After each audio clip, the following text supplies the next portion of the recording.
Buenas tardes, sean bienvenidos a la Fundación Universitaria Española. El Seminario Menéndez Pelayo organiza desde hace ya un tiempo un ciclo que lo hemos titulado La España que fue, mirando hacia atrás sin ira, pero como le comentaba ahora a Pedro, pues la conferencia suya no tiene que ver con ese fue. Es un juego con la palabra, las siglas de la Fundación Universitaria Española, porque es la España que es, ¿no? La España que es, porque es justamente de lo que va a hablar aquí, es un tema de plenísima actualidad. Pedro Álvarez de Miranda, como saben la mayoría de ustedes, es catedrático de lengua española en la Universidad Autónoma de Madrid, ya se ha jubilado, pero sigue de mérito, creo, y por lo tanto pues es la universidad en la que ha terminado una brillante carrera que empezó como doctor en la Complutense con premio extraordinario, se doctoró con una tesis que luego fue libro, Palabras e ideas, el léxico de la ilustración temprana en España, y que le fue publicada por la Real Academia Española, una institución a la que se vinculó desde muy pronto, si no recuerdo mal, en 1982, entró como en el seminario de lexicografía, en el que estuvo muchos años. Y en 2011 fue elegido académico de la Real Academia Española, con un discurso que trataba sobre los discursos que se habían pronunciado, no sé qué número, 263 nada menos, ¿no? Que ya son discursos. Un discurso de discursos, ¿no? Pero muy interesante. Y bueno, la bibliografía de Pedro Álvarez de Miranda nos llevaría mucho tiempo enumerarla aquí y no quiero restarle tiempo a su conferencia, pero citaré entre sus obras más divulgadas y conocidas los diccionarios del español moderno, el género y la lengua. Y aparte de estas investigaciones y de los muchos artículos que ha escrito en las revistas especializadas, en particular sobre el siglo XVIII, que es la época en la que él ha explorado más, recuerdo precisamente que en la prehistoria de la investigación suya, también de la mía, coincidimos en una aventura editorial en la que yo estaba implicado, una editorial efímera, solo duró tres ejemplares, 3 títulos de la colección, pero bueno, y uno de ellos lo hizo Pedro, que era un libro que entonces estaba inédito, el Tratado sobre la Monarquía Columbina, ¿no? La editorial se llamaba El Archipiélago. Y en fin, el archipiélago tuvo nada más que 3 islas. Y la suya es destacada, pero bueno, lo recuerdo porque, bueno, es un ejercicio de nostalgia que nunca viene mal a hacer. Y en los últimos tiempos, Pedro, yo creo que ha hecho algo que efectivamente es muy positivo a mi juicio, que es divulgar, el ejercicio de la divulgación, lo que yo llamo la alta divulgación, ¿no? Con publicaciones en distintos medios, El País, y en uno de los mejores suplementos que ha habido, bueno, sigue existiendo, pero ya ha cambiado el formato, que es La Lectura, que publica El Mundo, pues practica eso que él mismo llama el columnismo lingüístico. Y el columnismo lingüístico yo creo que es muy de agradecer, porque son los lingüistas como él los que emiten pues desde esa tribuna opiniones que yo creo que son necesarias para el común de la gente, y en particular para los que nos interesa la lengua y hablar bien, ¿no? Que es cada vez un ejercicio más insólito. Bueno, pues Más que palabras es uno de los libros donde él recoge algunos de estos trabajos, y Medir las palabras. Este es el último, si no me equivoco, hasta el momento. Medir las palabras, aquí tienen publicado por Espasa. El hecho de que sea la segunda edición, a lo mejor ya está en la 3, sí, está en la 3, la tercera, pues quiere decir que este es un tema que interesa, ¿no? Es decir, que tu tesis doctoral no creo que haya tenido mucha...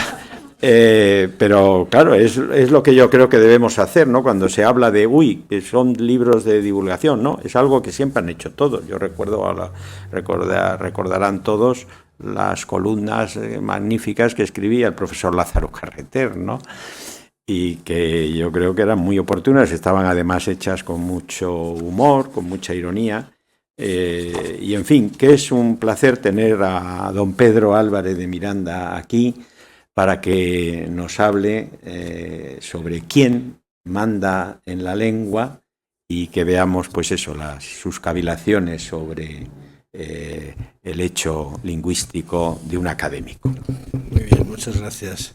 Muchas gracias, Javier. Buenas tardes a todos, y muchísimas gracias también a ustedes por estar aquí en una tarde también lluviosa como todas las últimas.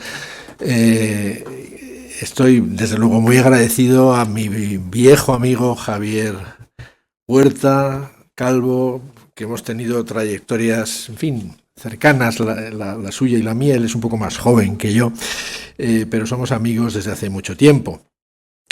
Y entonces le agradezco muchísimo la oportunidad de dar esta conferencia en la Fundación Universitaria Española. No es la primera vez que hablo en esta sala y en esta mesa. Lo hice hace un par de años en un acto de homenaje póstumo a un gran investigador del teatro del siglo XVIII, buen amigo mío y de Javier, y excelente persona, que se llamaba Jerónimo Herrera Navarro, a quien quiero dedicar de entrada un recuerdo emocionado.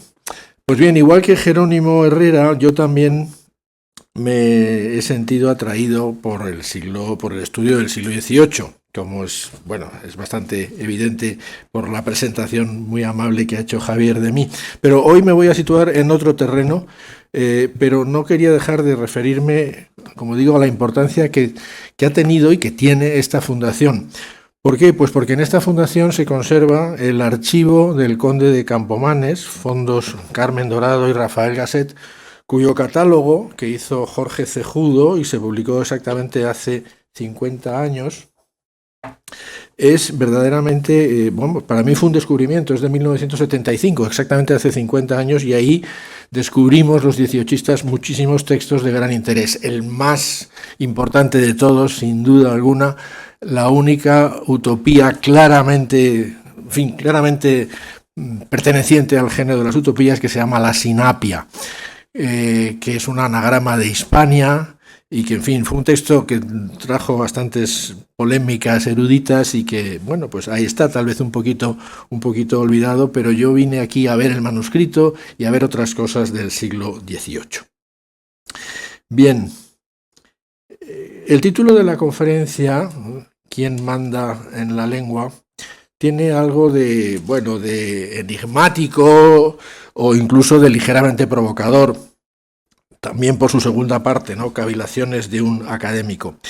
El hecho de que un buen número de personas crean que en la lengua manda la Real Academia Española, a la que pertenezco, me ha conducido justamente a hacer algunas cavilaciones y perplejidades, en definitiva, a hacerme unas cuantas preguntas que querría esta tarde compartir con ustedes y, en la medida de lo posible, encontrarles respuesta. Pues si fuera cierto que en la lengua manda la academia, como mucha gente cree, y entendiendo por academia el conjunto de los académicos, que están reunidos ahora, por cierto, sin mí, porque es jueves y he hecho pellas, como ahora se dice, dado que hay 46 plazas de académicos de número, yo tendría que sentirme ahora depositario de una 40ª parte del poder de mando de la academia, y la verdad no me siento depositario de tal fracción de poder de mando ni de ninguna otra. Yo, se lo aseguro, no mando nada en la lengua española, y mis colegas tampoco. Soy un profesor de lengua recién jubilado, como ha dicho Javier Huerta, al que le gusta indagar en la historia del idioma, de las palabras, y especialmente cuando es posible explicar algunos hechos de esa historia. En cualquier caso, a lo largo de esta charla aparecerá, desde luego, con frecuencia la academia. Una observación trivial, probablemente innecesaria ante ustedes, pero que yo suelo hacerla. Su nombre es, como aparece en la fachada, Real Academia Española, no Real Academia de la Lengua, ni Real Academia de la Lengua Española. Nada más que Real Academia de la Lengua, Real Academia Española. La palabra lengua no aparece en el nombre de la institución. No aparece porque se fundó, como saben, en 1713-14 a imitación de la francesa, que se llamaba solamente así, Académie Française. Hasta tal punto eso les importaba a los académicos que cuando se fundó la de la historia, en 1738, se quisieron llamar Real Academia Española de la Historia, y los de la Española dijeron que ni hablar, que el adjetivo española era de su exclusiva utilización. Y por eso la Academia de la Historia se llama Real Academia de la Historia y no aparece el adjetivo española. Y luego el caso es que el público, la gente, a la española la llama muy a menudo Real Academia de la Lengua, en cierto modo con razón, puesto que la lengua es el objeto prioritario de su dedicación. Bien. ¿Quién manda entonces en la lengua? ¿Quién manda en la lengua española? ¿Quién manda en las lenguas? ¿Quién manda en otras lenguas? Tengan en cuenta que no todas tienen academia. El caso más evidente es el inglés. No hay una academia de la lengua inglesa. Sí lo hay de la francesa y de la italiana. Pues bien, voy a dar una respuesta un poco tajante, también un poco provocadora a ese título.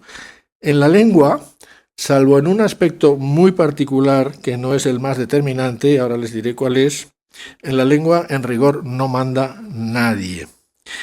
Si acaso manda la lengua misma, cifrada en el uso que de ella hacen los hablantes. He ahí una palabra clave, ¿no? La palabra uso. La lengua y las lenguas se gobiernan por el uso que de ellas hacen los hablantes. En definitiva, son los hablantes los que mandan en la lengua, con una excepción, como he adelantado. Una excepción que no tiene gran calado lingüístico, que no tiene un calado lingüístico profundo por su carácter convencional, acientífico, arbitrario y a veces hasta caprichoso, pero que tiene una gran importancia social y también para la fijación de la lengua. Me refiero a la ortografía. En la ortografía sí manda la academia. Desde su fundación en 1713, la academia se ha dedicado su atención de manera sostenida a 3 obras. Por orden cronológico, tal como se publicaron en el 18, primero al diccionario, el famoso diccionario de autoridades entre 1726 y 39, luego a la ortografía en el 41 y luego a la gramática en el 71. Y todas esas obras han tenido muchas ediciones, ¿no?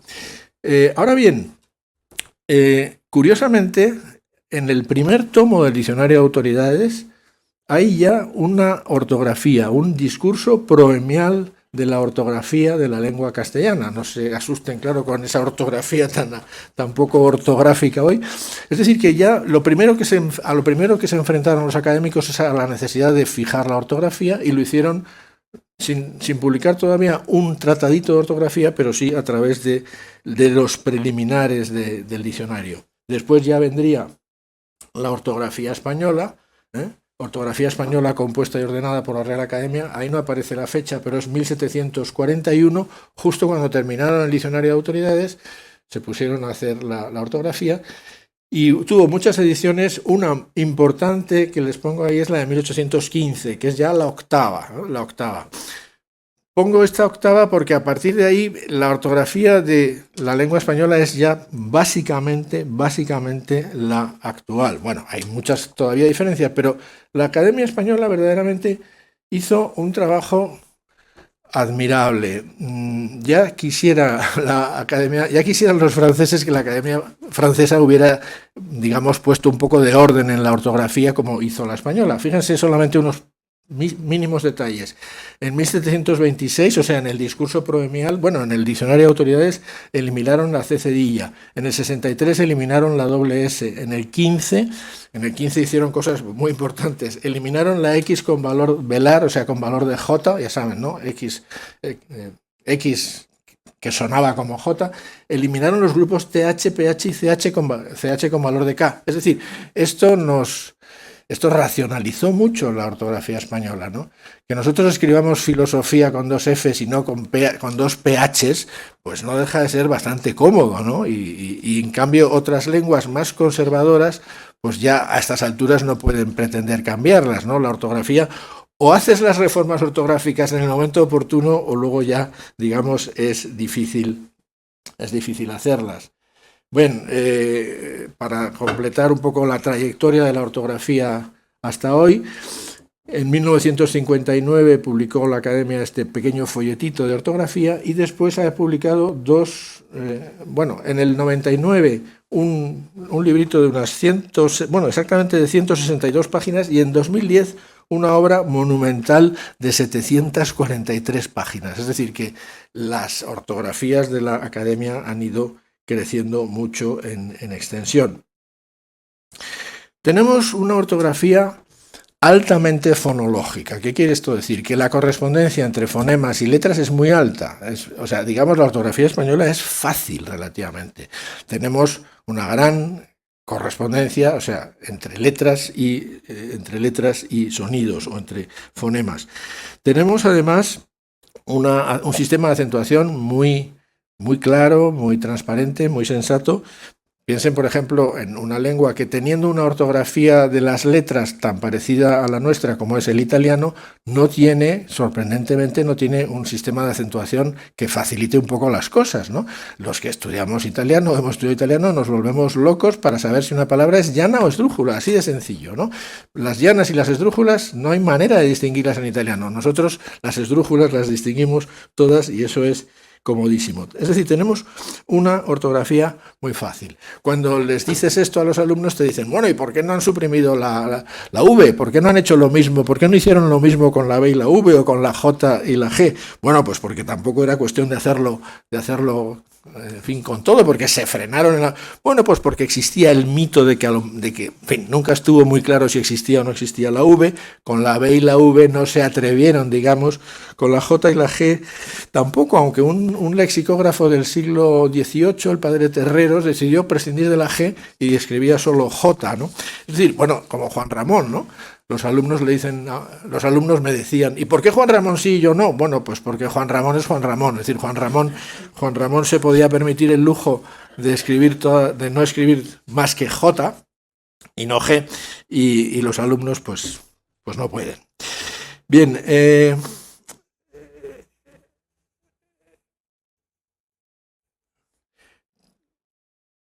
Toda novedad en ortografía se recibe siempre mal. Yo creo que los escribientes, podríamos decir, tienden a ser misoneístas, ¿no? Es decir, a rechazar las novedades. Y por tanto, yo desde luego soy partidario de, y lo sigo siendo, y los digo siempre que puedo, de no tocar ya más la ortografía. A lo mejor mis colegas, a lo mejor esta tarde que no estoy, deciden tocarla, pero en fin, creo que lo ideal sería no tocar ya más la ortografía, y a los hechos me remito. Muchos de los que estamos aquí creo que estudiamos en una época en la que el acento de fue, fui, vio y dio ya había desaparecido, porque desapareció en 1959. Y sin embargo, muchos de nuestros profesores todavía ponían tilde en fue, fui, vio y dio por inercia, ¿no? En el año 59, pues yo tenía 6 años, y por esas fechas todavía, es decir, las reformas ortográficas tardan en arraigar, tardan en consolidarse, y por eso creo que es mejor pues no tocarlas. Y eso que esta era una norma muy sensata. ¿Por qué? Pues porque los monosílabos no se acentuaban, y si no se acentuaban, pues venga, estos 4 tampoco. Y hoy no creo que haya ya nadie que se le vaya la mano a poner una tilde a fue, fui, vio y dio. Mucho más problemático es el caso y esto es un poquito complicado de explicar, el caso de estos grupos vocálicos formados por una débil, las débiles son la I y la U, y una fuerte, bueno, débil, cerrada y abierta, A, E, O, del tipo rió. Por supuesto, río es bisílaba, no tiene ningún problema, tiene tilde en la I. El problema, el cisco, como saben ustedes, se organizó cuando la Academia decidió que la tilde de rió, que para mí es bisílabo, también se quitara y que ahora no lleve tilde. Ahí está muy, muy esquemáticamente explicado. Antes de 2010 escribíamos río, después de 2010 escribimos río sin tilde. Entre 1999 y 2010 hubo una especie de moratoria en la que se podía escribir de las dos maneras. ¿Han visto ahí esas dos ortografías? La del 99 todavía decía, se puede escribir río con tilde o sin tilde. O el caso más emblemático y más claro, el de guión, ¿no? Guión hoy no lleva tilde, hasta 2010 sí la llevó y hubo unos años ahí de transición. Un caso bastante llamativo, me parece a mí, es el de la palabra truán, ¿no? Es decir, claro, con 6 letras, un monosílabo de 6 letras se hace un poco arduo de aceptar, ¿no? Que una palabra de 6 letras sea monosílabas. Pero en fin, esto es así, ya no tiene vuelta atrás y la Academia lo ha consolidado. Esto se hizo, en cierto modo, para contentar o complacer a un sector de los hablantes hispanoamericanos en los que efectivamente la pronunciación es con diptongo, ¿no? y no con hiato. Pero en fin, yo no sé si era necesario el cambio. Es de 2010, yo no tuve nada que ver con él, precisamente en 2010 fui yo elegido académico. Bien, lo que sí que soy absolutamente partidario siempre, y siempre lo digo, es de que si la Academia introduce un cambio, hay que acatarlo. Es decir, jamás me adheriré a posturas, digamos, rebeldes que pudieran desembocar en situaciones cismáticas. Es decir, me parece que lo mejor de la ortografía es la unidad y que, por tanto, pues, como saben ustedes, algunos académicos que durante, sobre todo dos, uno de ellos fallecido, que durante un tiempo, digamos, desobedecían las normas de la Academia, yo trataba de explicarles incluso personalmente que hacían mal, que creía que las debían respetar, y no por ser académicos, insisto, sino porque la ortografía es una cuestión que o todos usamos la misma o no puede ser. Es decir, es una convención y como tal convención hay que aceptarla. Es decir, la ortografía es una convención como muchas leyes de tráfico, ¿no? Conducir por la derecha o conducir por la izquierda. Si tú vas conduciendo por Europa y cruzas el Canal de la Mancha, pasas de conducir por la derecha a conducir por la izquierda y no sigues conduciendo por la derecha al otro lado del Canal de la Mancha. Bueno, pues la ortografía es algo parecido, ¿no? En fin, en un articulito que refleja bastante bien esto que estoy diciendo, lo titulé Acatar rechistando. O sea que puedes rechistar si quieres, pero acata. Tú acata, rechista todo lo que quieras, pero acata porque es lo que creo yo que hay que hacer. La ortografía, digo, es una convención en la que estamos atrapados. Fíjense que la rebeldía ortográfica tiene mucho de ingenua. Fíjense esta foto que les pongo ahí. Es una camiseta en la que pone Acracia con K y con Z. No cabe más heterodoxia ortográfica, ¿no? Y sin embargo, la A, la R, la A, la I y la A son una convención. Es decir, quien ha escrito Acracia estará muy orgulloso de la rebeldía que suponen la K y la Z, pero ha tenido que aceptar sí o sí que la representación, y eso es sí o sí es muy nuevo, ¿no? Que la representación del fonema A es esa, que la representación del fonema R es esa, y eso ya es una convención, es decir, lo quiera o no, está aceptando una convención.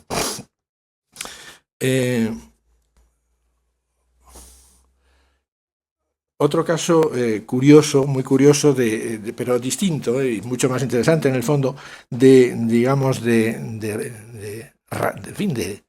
extravagancia ortográfica, pero que al final tiene, de rebeldía ortográfica, que tiene sus frutos, es la palabra ocupa y el verbo ocupar, que aunque a algunos les sorprenda, a lo mejor están en el diccionario de la Academia, ahí he puesto las definiciones del siguiente modo: ocupa, Acortamiento de ocupante, con K, letra que refleja una voluntad de transgresión de las normas ortográficas. Adjetivo, jergal, dicho de un movimiento radical, etc. Bueno, y ocupar lo mismo, ¿no? De ocupar, con K, letra que refleja una voluntad de transgresión de las normas ortográficas. Transitivo, jergal, tomar una vivienda, y al final un ejemplito, ¿no? Un centenar de personas ocupó un edificio vacío. Es un caso, yo no conozco ningún otro en que la grafía haya generado un cambio semántico o una especialización semántica y eso haya generado un artículo que va separado. Claro, no podría... Es decir, el salto cualitativo que produce la K hace que ya el ocupa y ocupar... Bueno, no hay un artículo ocupa con C. No, ocupa con C no existe. Pero ocupar con K podría teóricamente haberse agregado al verbo ocupar, ¿no? Pero no. Es decir, es un caso... Aquí la grafía ha generado un auténtico cambio, un auténtico neologismo léxico. Es un caso verdaderamente raro. Bien, por cerrar ya entonces el capítulo de la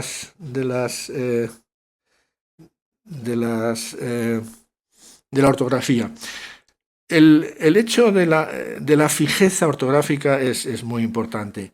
Antes creo que he empleado ya la palabra fijeza y siempre comento que en el famoso lema de la Academia, limpia, fija y da esplendor, que se ha prestado a bromas, incluso a algún anuncio en que un niño lo ensuciaba todo y su mamá le reñía y decía no sé qué de la Academia. Y, bueno, el lema este siempre produce alguna sonrisa, ¿no? Y es lógico, ¿no? Bueno, de esos tres verbos, desde luego el más importante creo yo es fija, ¿no? Es decir, lo que puede hacer la Academia, porque el esplendor, bueno, la limpieza, ¿quién cree ya que la Academia deba limpiar nada, ¿no? El concepto de limpieza afortunadamente se ha venido abajo hace mucho, pero lo de fijar sí que sigue teniendo cierta importancia, ¿no? En fijar la ortografía. Y por eso lo mejor es no cambiarla, porque si la cambiamos mucho estamos, en cierto modo, incumpliendo el precepto de la fijación. También es fundamental, desde luego, el consenso, ¿no? La unidad, la lucha por el mantenimiento de la unidad de la lengua. Si la divisa fundamental de la Academia durante mucho tiempo fue la búsqueda de la pureza, desde hace mucho tiempo lo es la de la unidad. Y esa unidad a veces puede producir, decisiones que pueden sorprender, ¿no? Veamos el famoso caso de México mexicano, ¿no? Hasta 1956 en la Academia mexicano se escribía con J y nada más. Vamos a ir viendo el proceso. Eso es 1956. El diccionario manual e ilustrado, perdón, pues esto es un pequeño salto atrás, pero es interesante, el diccionario manual e ilustrado, un tipo de una serie de diccionarios muy interesante, no muy conocidos ya hoy porque ha dejado de publicarse. El diccionario manual del 27 y del 50 ya había recogido mexicano con un corchetito. ¿Ven? Ese corchete quiere decir ese corchete lo ponían porque no estaba en el diccionario común con X. Y lo definían como con la marca México mexicano, ¿no? Es una cosa un poco rara que pusieran la marca México. Pues esto solo lo usan los mexicanos. Bueno, pues probablemente sí. Pero es muy interesante ver la evolución del artículo en los distintos diccionarios.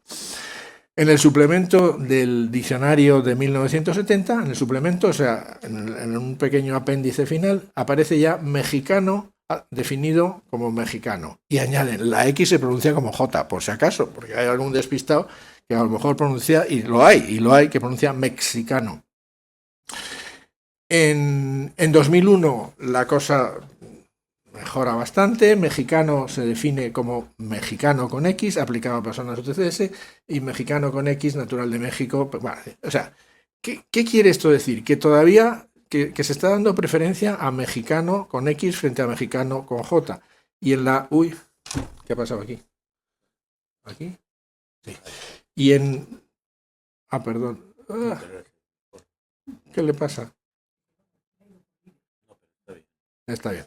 Bueno, en 2001 mexicano, mexicana van así, separados, y en 2014 creo que la academia ha hecho lo mejor, ¿no? Ha ido mejorando, que es mexicano, también mexicano. Es decir, es que es la misma palabra.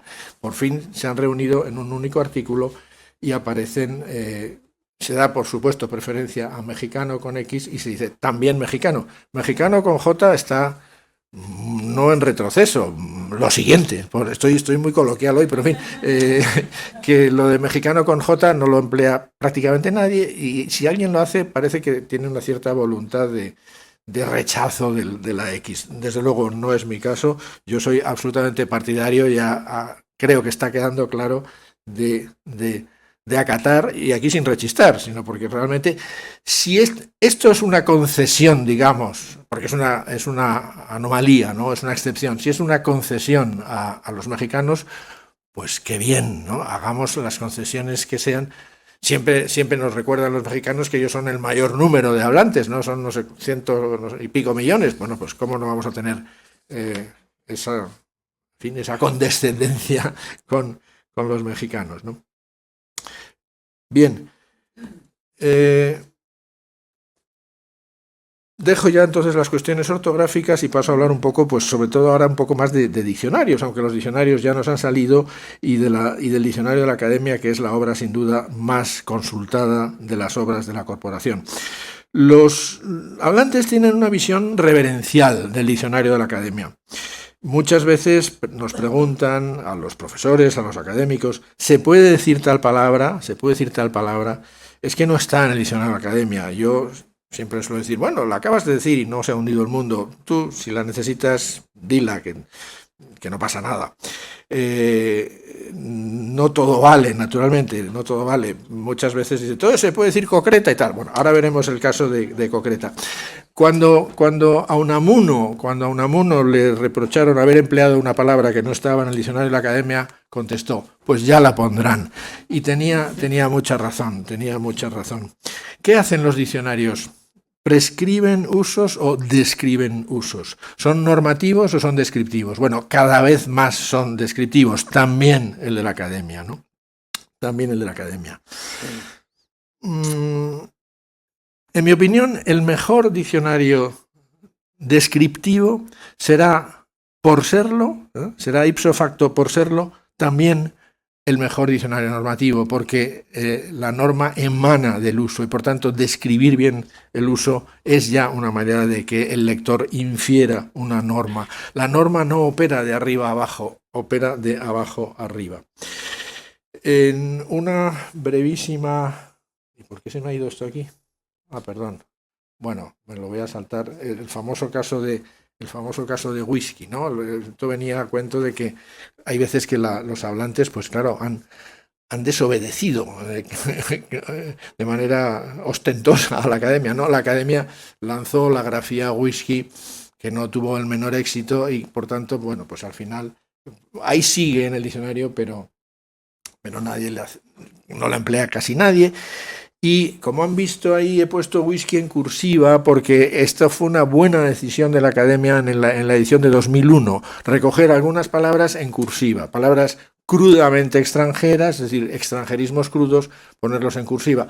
Que luego uno los quiera escribir en cursiva o no, eso ya no es tan importante. Pero esto fue una solución importantísima para que muchas palabras que estaban fuera del diccionario y que habían dado lugar a pequeños engendros ortográficos como ese whisky pudieran por fin entrar, digamos, en el diccionario. Bien, voy a la lexicografía porque será de nuevo una vuelta a cuestiones gráficas. Muy rápidamente les digo, la lexicografía española solemos dividirla en tres fases. Una, la lexicografía preacadémica, el Nebrija, el Covarrubias, es decir, los diccionarios anteriores al diccionario de autoridades, la lexicografía académica, el famoso diccionario de autoridades, esos 6 tomos maravillosos, el diccionario de la lengua castellana reducido a un tomo para su más fácil uso, que fue el primer diccionario sin autoridades en un solo tomo, y de este desciende la actual edición, ¿no? La edición de 2014, la 23ª edición. Es decir, este diccionario ha tenido 23 ediciones entre 1780 y 2014. Dicho sea entre paréntesis, en mi opinión el concepto de edición se ha venido abajo con la consulta electrónica, porque habrá una 24ª Bueno, parece ser que sí, pero realmente esta edición del 2014 en papel ya se ha visto superada por las actualizaciones en línea que ahora hace la Academia. De manera que yo, que no soy nada sospechoso de, digamos, de animadversión al papel, pues evidentemente creo que hay que resignarse, si es que hay que resignarse, vamos, a lo mejor el verbo resignarse no es necesario, hay que aceptar que el libro no ha muerto, pero el diccionario en papel yo creo que sí ha muerto, porque lo llevamos aquí en el móvil y lo podemos consultar en cualquier momento, ¿no? Bien, y la lexicografía extraacadémica, es decir, la lexicografía hecha desde fuera de la academia, empezaría con un diccionario interesantísimo, que es el diccionario del padre Terreros, y llega hasta el diccionario importantísimo del español actual de Manuel Seco, Olimpia Andrés y Gabino Ramos, que ha tenido 2 ediciones en papel, en el 99 y en el 11, y que desde 2023 está en línea en la página de la Fundación BBVA. He pasado muy deprisa antes por el diccionario de autoridades, del que suelo decir que es la mayor proeza de la lexicografía española. El diccionario de autoridades, la segunda mayor proeza de la lexicografía española, es el diccionario del español actual, en mi opinión. Pues bien, esta es la portada del famoso diccionario de autoridades, en el que se explica el verdadero sentido de las voces, etcétera, etcétera.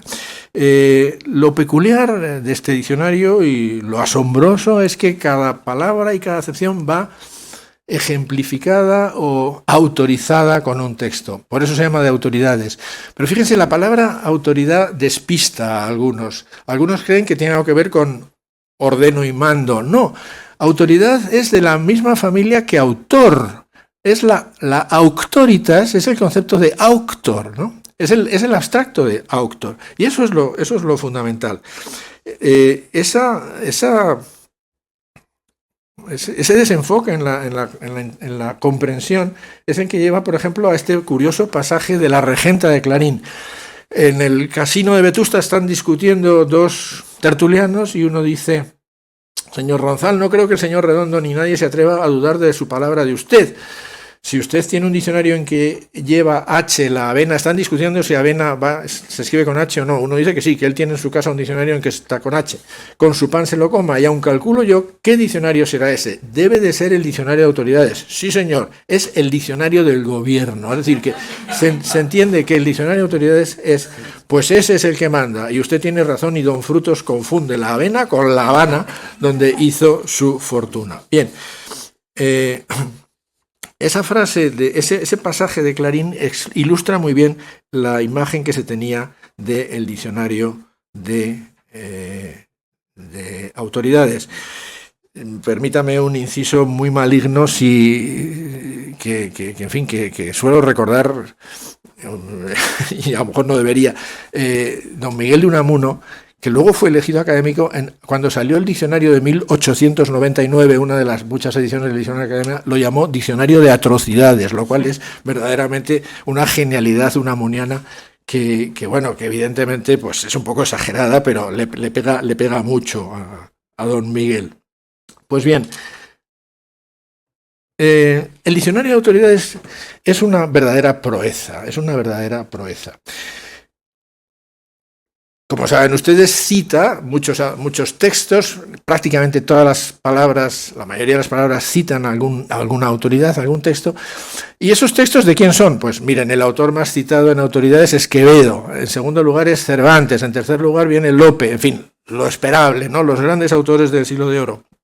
Pero yo he, creo, demostrado que la obra proporcionalmente más citada en el diccionario de autoridades es una obra tan humilde como esa que tienen ahí, que se llama Cédula Real, en que su majestad manda se observe y guarde la moderación de alquileres tal. Bueno, es lo que se llamaba en el siglo XVIII la pragmática de tasas. Es un documento de 1680, es un documento absolutamente humilde, pero que es una mina, porque es como una lista de todo lo que se podía comprar en 1680, ¿no? Y fíjense, En el tomo 1 de Autoridades se cita 176 veces, en el 2 186, etc. Se cita en total 785 veces en el Diccionario de Autoridades, proporcionalmente más los que he dicho antes. Es decir, si comparamos la extensión del Quijote, el Quijote se cita mucho. El Quijote es la obra que más veces se cita en Autoridades. El autor es Quevedo, la obra es el Quijote, obviamente, pero proporcionalmente a la extensión, porque este folleto tiene 50 páginas, proporcionalmente a la extensión, la obra más citada es esta modestísima pragmática de Tasas. Tiene exactamente 51 hojas, es decir, 100 páginas. Pues bien, como digo, los académicos utilizaron fuentes muy variadas, pero es que además, cuando no tenían autoridad, también recogieron la palabra. Solamente unos poquitos ejemplos. Fíjense, recogen fililí, sustantivo masculino, delicadeza, sutileza o primor de alguna cosa, y así se dice que una dama está de fililí.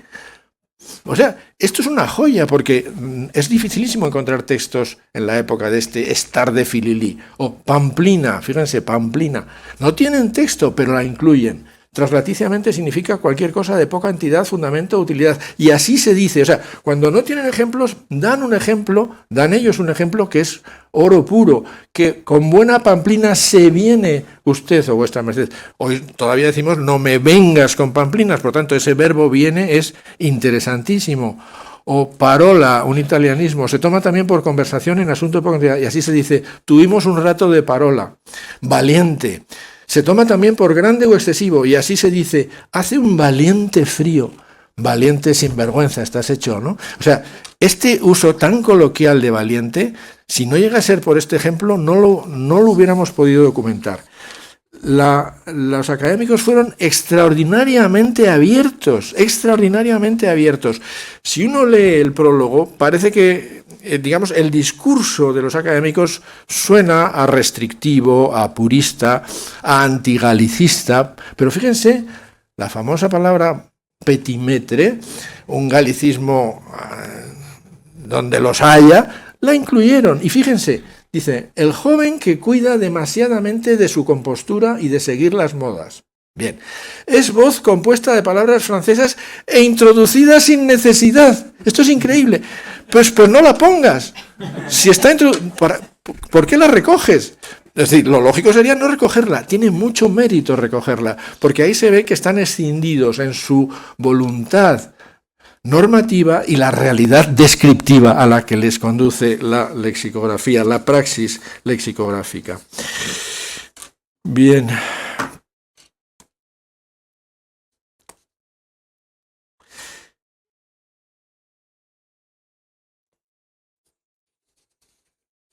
Son curiosos los bulos que funcionan en estas cuestiones.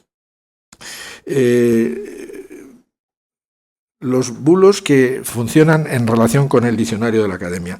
Y ya voy con la famosa, creo que voy ya con la famosa croqueta, sí. Esto se ha puesto de moda, entonces muchas veces nos dicen, pues qué sé yo, el portero de mi casa, don Pedro, que ya se puede decir concreta, que ya está en el diccionario la palabra concreta. No tanto, no está. Pero lo importante es que, en efecto, la forma concreta ha existido. Miren, en el diario de avisos, perdón, que me salta una. En el Diario de Avisos de Madrid del 8 de diciembre de 1827 hay un ejemplo ahí de concretas, ¿lo ven? Concretas de varias clases, 1827. Esto es una joya. La primera documentación de croqueta, con la R en su sitio, que tenemos es de Moratín, de 1819. Por cierto, en un poema y en una carta. Es decir, que Moratín es la primera documentación. A lo mejor aparece alguna anterior, pero hoy por hoy el texto más antiguo que conocemos o que conozco de croqueta es de Moratín, que muere en 1828, pero en fin, el texto, los dos son de 1819. Pues bien, ya en 1827 encontramos en el Diario de Avisos de Madrid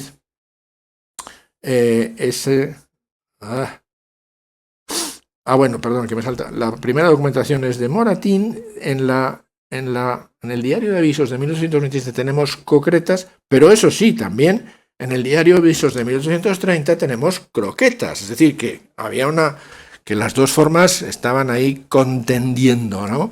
La etimológica con la R en su sitio, como el francés croquet, y la vulgar con la metátesis de la R, que da un salto de una sílaba a otra. En otro periódico de 1843 volvemos a encontrar las concretas, ahí ven en la penúltima línea, ¿no? Concretas de pechugas de aves 20, o sea que tampoco hay que escandalizarse, ¿no? Un periódico de 1843 escribía concretas. Pues bien, evidentemente ahí se produce esa metátesis y finalmente la norma ha frenado la metátesis y lo que ha triunfado única y exclusivamente es la forma croqueta, y hoy la forma concreta tiene un carácter muy vulgar que la Academia no recoge, ni siquiera con la marca de vulgar. Yo siempre pongo como ejemplo el caso de cocodrilo. En cocodrilo pasa exactamente lo mismo y nadie se escandaliza. En latín es crocodilus, en español es cocodrilo, en francés es crocodile, en inglés es crocodile y en italiano es cocodrilo, igual que nosotros. Es decir, que esa R es saltarina y le da por cambiar de sílaba, ¿no? Bien, nadie se rasga las vestiduras de que digamos cocodrilo, pero sí de que digamos concreta, y nadie pretende que a estas alturas volvamos a decir crocodilo. La forma con co está en el Calila, en Calila Edimna, en 1251 está ya cocodrilo, ¿no? Y crocodilo en 1503. Por tanto, me parece a mí que la moraleja de todo esto es que la visión, digamos, del historiador de la lengua, la visión histórica de la lengua, ayuda a relativizar mucho ciertas posiciones, digamos, un poco radicales, ¿no? Después de la croqueta siempre suele venir la albóndiga y la almondiguilla, pero en fin, ya no me voy a entretener más en ellas porque ya empiezo a ir un poco mal de tiempo. Albóndiga y almóndiga sí están las dos en el diccionario de la Academia. Voy con una palabra que también ha dado bastante que hablar. El adjetivo espurio. Un grandísimo novelista, desgraciadamente, y académico fallecido, Javier Marías, decía en un artículo escribía una acusación velada de interés espúreo, con E, y abría un paréntesis y decía, paréntesis para los puristas. Sí, ya sé lo que dice el diccionario sobre espúreo, pero a mí me gusta escribir esa palabra como antes lo hicieron, entre otros, Baroja y Galdós. Bien, yo tuve la suerte de compartir comisión con Javier Marías y traté de convencerle de que se pasase a la forma espurio, pero no lo convencí, pero luego verán. En fin, dice, ya sé lo que dice el diccionario. No, el diccionario no dice nada, porque no recoge espúreo. Claro, el diccionario solo recoge, digamos, lo que está bien, el diccionario común. Dice espurio, del latín spurius, bastardo, falso, tal. El que sí recoge espúreo y espurio es el diccionario del español actual de Seco, con dos entradas, una espurio, bastardo, y otra espúreo, y una marca importantísima, que es semiculto. Esa marca es un gran hallazgo de ese diccionario, porque es una manera lo explica muy bien en los preliminares, la marca semiculto acompaña en el DEA a, comillas, usos de cierta difusión que, al menos por el momento, son rechazados como incorrectos o impropios por las personas cultas. Es decir, no está condenándolo, pero está en cierto modo desaconsejando su empleo. Está siendo un diccionario descriptivo, está siendo normativo de una manera más refinada que los diccionarios propiamente normativos. Fíjense qué curiosa la historia en los corpus de la Academia, la historia de este adjetivo. Ya en el Corde, que es el corpus que recoge los textos hasta 1975, ya hay bastantes ejemplos de espúreo, 102, un 25%, no está mal. Una cuarta parte de los ejemplos antiguos ya presentan la E. En el CREA, que es el que viene a continuación, ha subido el porcentaje a 32 y ahora ha bajado en el Corpes, que es el más reciente, ha bajado. ¿Por qué ha bajado? Yo creo que ha bajado por los correctores automáticos. Los correctores automáticos están haciendo que los hablantes, se dejen llevar por la corrección, ya que no por la corrección fraterna que hacían los diccionarios de dudas, por la corrección impuesta del... Yo a los alumnos siempre les he dicho que los desactiven, porque son muy peligrosos, pero aquí hay que reconocer que pueden estar haciendo un efecto, no sé si beneficioso, a mí casi hasta me da pena que Espúreo desaparezca, ya puesto esa... Pero en fin, el caso es que la situación, como ven, es muy cambiante, ¿no? Bueno, es un caso muy claro de ultracorrección, ¿no? Para evitar las pronunciaciones vulgares que supondrían del tipo pior o petróleo, Uy, miren, ahí el corrector me ha puesto petróleo, yo quería poner petróleo con I, perdón. Para evitar eso, y por influjo de cerúleo, hercúleo, purpúreo, sulfúreo, muchos adjetivos esdrújulos que terminan en eo, surgió ese espúreo.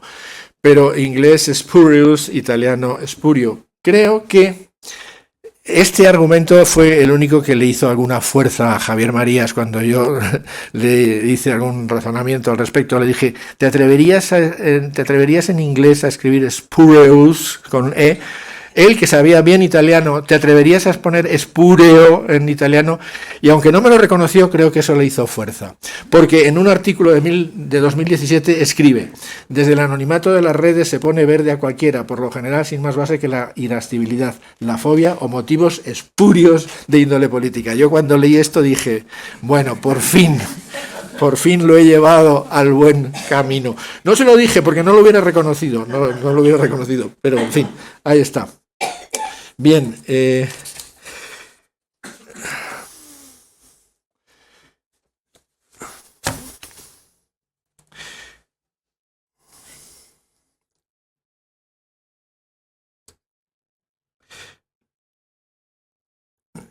traído esto de... Bueno, fíjense, don Javier Marías admiraba mucho a Juan Benet, y creo que aquí es el prestigio de las esdrújulas el que le llevó a Benet a decir algo verdaderamente bastante grueso, ¿eh? Una línea de aulagas, de geráneos, de dalias, de filipéndulas y prímulas contorneaba la fachada principal de la casa. Bueno, ese geráneos es exactamente lo mismo que el espúreo, pero mucho más raro, y es nada menos que don Juan Benet, ¿eh? Pero en fin, yo esto siempre lo saco a relucir, parece que con un poco de mala idea, pero al fin y al cabo con mucha condescendencia, ¿eh? Porque, bueno, hay entre mis muchos articulitos que anda por ahí, hay uno que lo titulé, el que tiene boca se equivoca, que es una cosa que decíamos mucho de niños, ¿no? Y que yo creo que no pasa nada, ¿no? Que no pasa nada. Bien, la gran pregunta, por tanto, es ¿cómo debe actuar la academia? ¿Cómo debe actuar en realidad cualquier lexicógrafo que se precie de serlo? Bien, lo decimos muy a menudo, la lexicografía, los lexicógrafos, la academia son notarios del uso, es decir, reflejan el uso tal como es. No somos aduaneros del idioma, sino notarios del idioma. Y por tanto, el mejor diccionario será el diccionario que describa mejor el uso. Vamos con otro ejemplo, un poquito difícil de explicar. El artículo femenino viene del latín illa y tiene dos variantes, digamos, dos alomorfos, decimos en gramática, la forma la y la forma el. La es la más corriente, ¿no? La casa, la moto, la pared, etcétera. Pero también el funciona como ese artículo femenino delante de sustantivos que comienzan por a, hoy por a tónica, ¿no? El agua, el alma, el arma, el hacha siguen siendo sustantivos femeninos, pero los hablantes les da la sensación de que ese artículo es masculino. Bueno, este pequeño detalle ha sido muy desestabilizador en el género de los nombres. Antiguamente también, cuando la A era átona, e incluso con otras vocales, se decía el harina, el alegría, el espada, que seguían siendo, por supuesto, palabras femeninas. Fíjense el caso muy claro de la palabra azúcar, ¿no? Que es de una ambigüedad genérica total por culpa del artículo, ¿no? Decimos azúcar blanquilla y azúcar moreno. Es cierto que a veces también se encuentra azúcar morena, pero en fin, ahí es un ejemplo entre muchos de la vacilación genérica de azúcar provocada por el artículo. Pues bien, Un caso verdaderamente llamativo de la lengua española es que la palabra arte ha cambiado de género por obra y gracia del artículo, por obra y gracia del artículo. Arte era femenina, sigue siendo en buena medida femenina, lo es en plural, es femenina en italiano, ¿no? Arte antica, y en español ha pasado a ser masculina. ¿Cómo lo refleja el diccionario de la Academia? Pues de manera menos precisa que el DEA. El diccionario de la Academia dice M o F, o sea, lo que usted quiera, ¿no? Y el diccionario del español actual dice M o F, normalmente M en singular y F en plural. Otro caso, el de la palabra mar, que no tiene, ahí no hay ninguna responsabilidad del artículo, es mar, masculino femenino. El DEA, mar, masculino también femenino, entre gente de mar. Y es verdad, está muy bien visto, ¿no? En Madrid nadie dice en la mar, ¿no? Por mucho que, en fin, hay que tener como un contacto emocional, hay que tener un contacto emotivo con el mar para pasarse del masculino al femenino.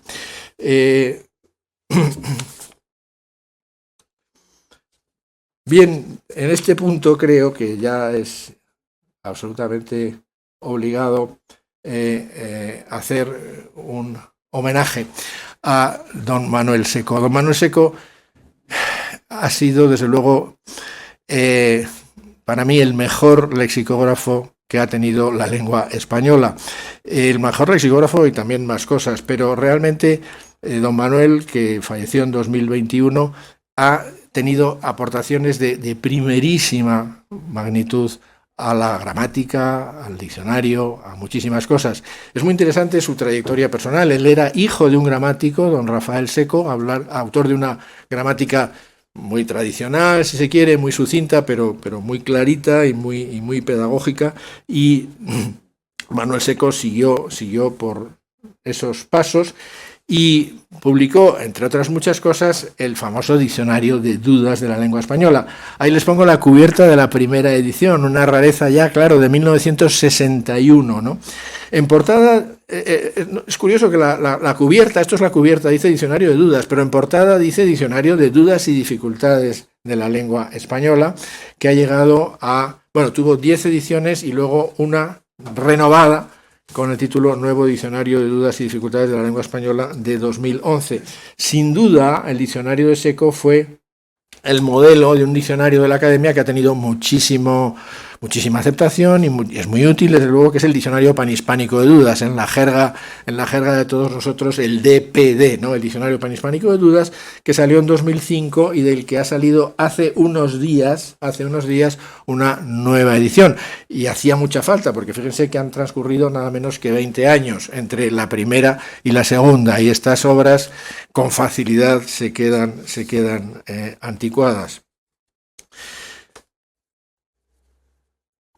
Bien, hay hablantes que nos dicen, es que a mí el diccionario de dudas no me saca de dudas, y a veces tiene razón, porque es que la gente a veces busca, lo apodíctico, ¿no? Lo obligatorio, en cierto modo la gente busca el palmetazo, ¿no? Digo yo mucho. Si a una persona le dices que es que las dos cosas son posibles, pues casi le incomoda, ¿no? Preferiría que fuera posible solo una de las dos cosas. Es curioso que la gente es más normativa que los propios académicos y lexicógrafos, pero bueno, ¿qué se le va a hacer, ¿no? Tiene una cierta lógica. Es que en las lenguas no todo es blanco o negro, hay una gama de grises muy importante. Veamos lo que hacen estos diccionarios en el caso de espúreo, ¿no? Bien, el diccionario, el Dudas de Seco, el nuevo Dudas, dice: espúreo. Muchas personas, entre ellas bastantes escritores y más de una vez distinguidos críticos del lenguaje, lo dice con una puntita de maldad, usan equivocadamente la forma espúreo para el adjetivo espurio, bastardo o adulterado. Y da un ejemplo del país. No quiere decir de quién. Se podría ir a buscar a ver de quién es, ¿no? Pero en fin, eso ya sería un poco malévolo. En el DPD dice espurio, espuria. O sea, la forma correcta, discriminado por razones dudosas, espurias, un texto de Almudena Grandes. Procede del latín spurius. Es pues errónea la forma espúreo que escriben por ultracorrección incluso personas cultas. Este signo que aparece delante de la E es muy interesante y en la jerga interna de la academia lo llamamos bolaspa, porque es una bola con un aspa dentro. No es lo mismo que el asterisco. Sabemos además quién se lo inventó dentro de la casa y es muy útil para nosotros, pero lo curioso es que ha pasado al diccionario, ahora está ya también en el diccionario, es decir, la academia ha creado ahí, no lo he recogido, pero es interesante, ese signo indica, esto no lo diga usted, ¿no? O sea, esto es una manera de rechazar puro. Ahora, en fin, bueno, ahora veremos hasta qué punto esto es inmutable o no. Un ejemplo de sintaxis creo que muy interesante. Comparen esas frases: les compró un montón de regalos a sus nietos, le compró un montón de regalos a sus nietos. Bueno, gramaticalmente está muy claro, a sus nietos es un complemento indirecto que va adelantado por un pronombre les. Si a sus nietos es plural, el les también debe ser plural. Pero don Emilio Alarcos llamó a lo que ocurre en la segunda frase el le inmovilizado. El le se convierte en singular a pesar de que debería ser plural. Bien, esto ha avanzado tanto que no le he puesto yo bolaspa a esta segunda frase porque la reciente edición del DPD ya no la pone en estos casos. Esto es una novedad, esto es de rabiosa actualidad. Y no me parece mal, es decir, la academia ha decidido que esto está ya tan extendido que ya le quita la oprobiosa bolaspa. Es muy coherente. Yo durante mucho tiempo estuve anotando ejemplos de este le. Ahora ya casi anoto los ejemplos de les, es decir, de lo que antiguamente era correcto, porque ha avanzado tanto que, bueno, pues ¿quién manda en las lenguas? El uso. ¿Quién manda en las lenguas? El uso. Al final, digamos, por mucho que uno se empeñe, la lengua tiene vida propia, ¿no? Otro ejemplo, que también ha dado mucho que hablar. La academia en 1947 traía el adjetivo ludicro, del latín ludicrus, y por fin en 1984 aceptó también lúdico, del latín ludus. Claro, ¿qué pasa? ¿Por qué no quería aceptar lúdico? Porque se creía que, y lo era, que tenía mucho de galicismo, lo es, pero aferrarse a lúdicro no tenía tampoco sentido y la propia academia ha ido cambiando.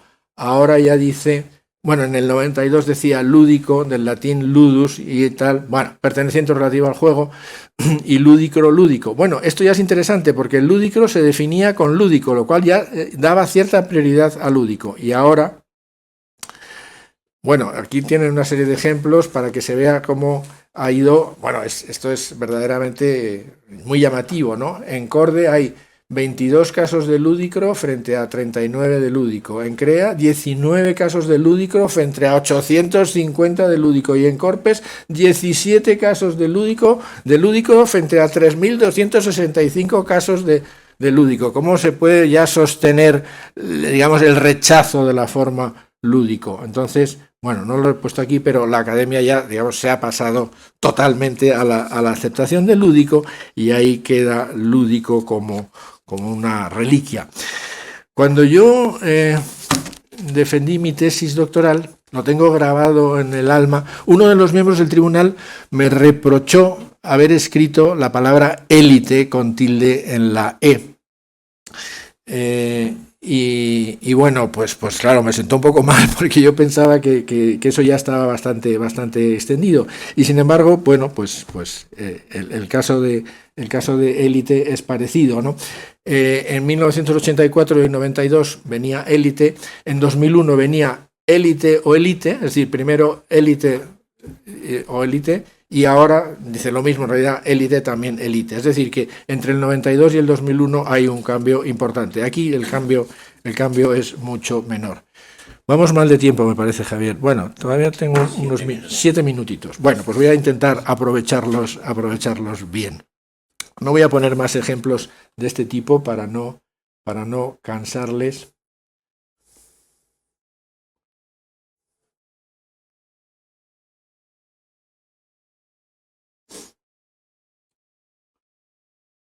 Bueno, vamos a ver este ejemplo de debut. Fíjense, cuando la Academia no publicaba todavía el diccionario panhispánico, es decir, hace bastante tiempo, ¿qué medios tenía para sentar doctrina en este terreno? Pues estaba esa obra muy interesante que era el Diccionario Manual, que aquí lo llamo DM, cuya primera edición es de 1927.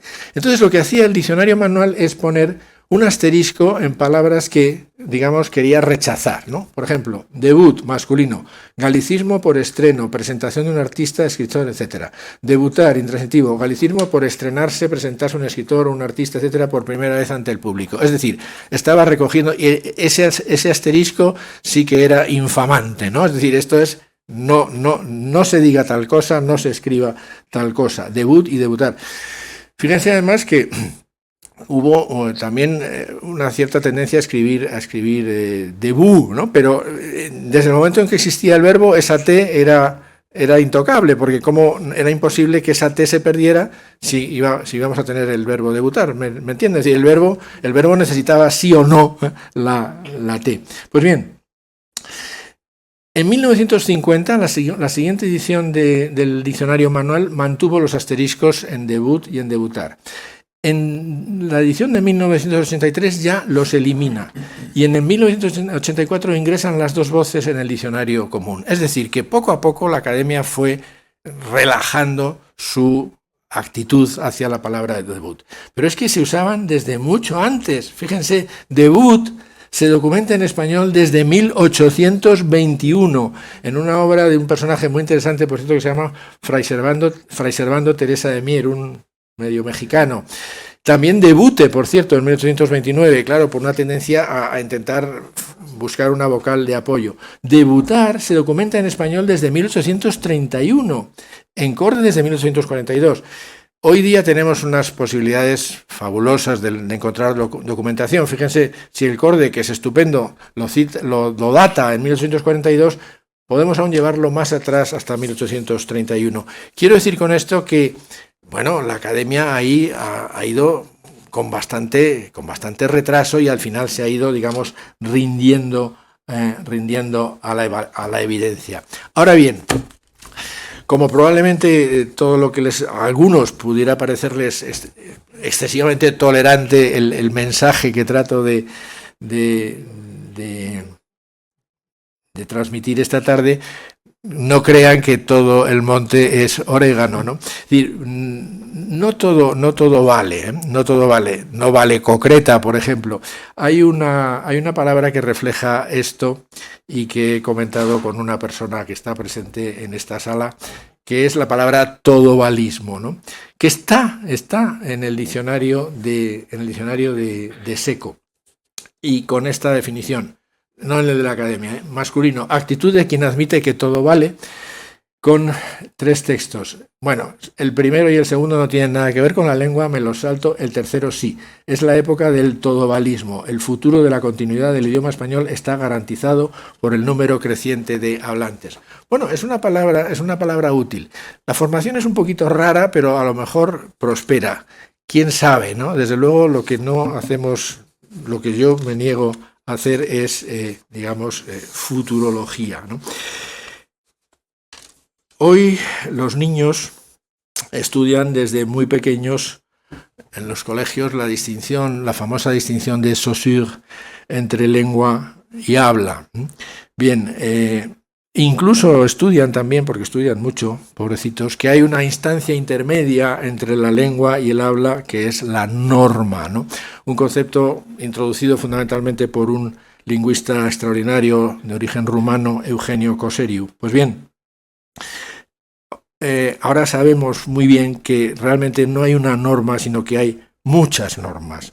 Lo expresa muy bien este texto del propio Coseriu. Dentro de la misma comunidad lingüística pueden comprobarse varias normas: lenguaje familiar, lenguaje popular, lengua literaria, lenguaje elevado, lenguaje vulgar, etc. Una norma viene dada por el conjunto de rasgos lingüísticos característicos que definen al grupo de hablantes, los cuales rechazan las formas distintas a las suyas. Las lenguas cambian, Las lenguas cambian, las normas también. Las únicas lenguas que no cambian son las lenguas muertas. De manera que los cambios actúan como verdaderas fes de vida. Si una lengua cambia es que está viva. Y si las lenguas cambian, como digo, las normas también. Recuérdese lo que he dicho antes, las lenguas evolucionan gracias a que se desvían de la norma, evolucionan, en cierto modo, a golpe de error. Voy a terminar con una frase que al parecer es mía, pero yo no la he escrito, pero una periodista que me hizo una entrevista la utilizó como titular y desde entonces, pues supongo que yo la había dicho en la entrevista y la prohijé porque me pareció muy bien. ¿Y ahora por qué se atasca esto? ¿Qué es esta? ¡Ah! Vaya hombre. No, aquí. Vaya. La periodista Teresa Constenla tituló, bueno, una cosa que me hizo una entrevista y tal, y salió en El País y puso entre comillas esa frase: el error de hoy puede ser norma de mañana. No sé si lo dije así, es que no recuerdo haberlo dicho, pero está muy bien. El error de hoy puede ser, yo preferiría hoy decir, el error de hoy puede ser la norma de mañana. Pero en fin, da igual, el error de hoy puede ser norma de mañana. Muchísimas gracias por su atención.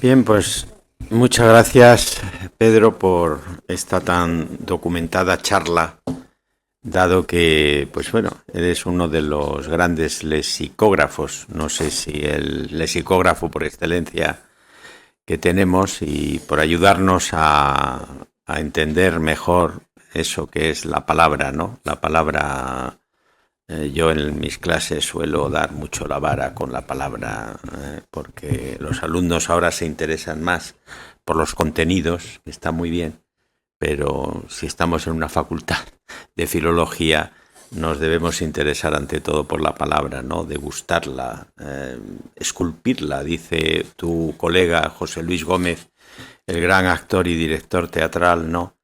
Que yo le he visto ensayar, ¿verdad? Y entonces él maneja esa expresión que a mí me encanta, ¿no? Esculpir la palabra, ¿no? Y hacérsela ver a los actores y entender que la palabra es fundamental, ¿no? Y por eso en el teatro, no digo que en todos, pero en los teatros se tiende a decir muy bien la palabra, ¿no? La abadía, por ejemplo, la tiene José Luis como eso. La llama un templo de la palabra. Pues muchas gracias, Pedro. Te damos las gracias más efusivas y, bueno, no será la última vez que vienes a esta que es tu casa. Cuando quieras. Gracias.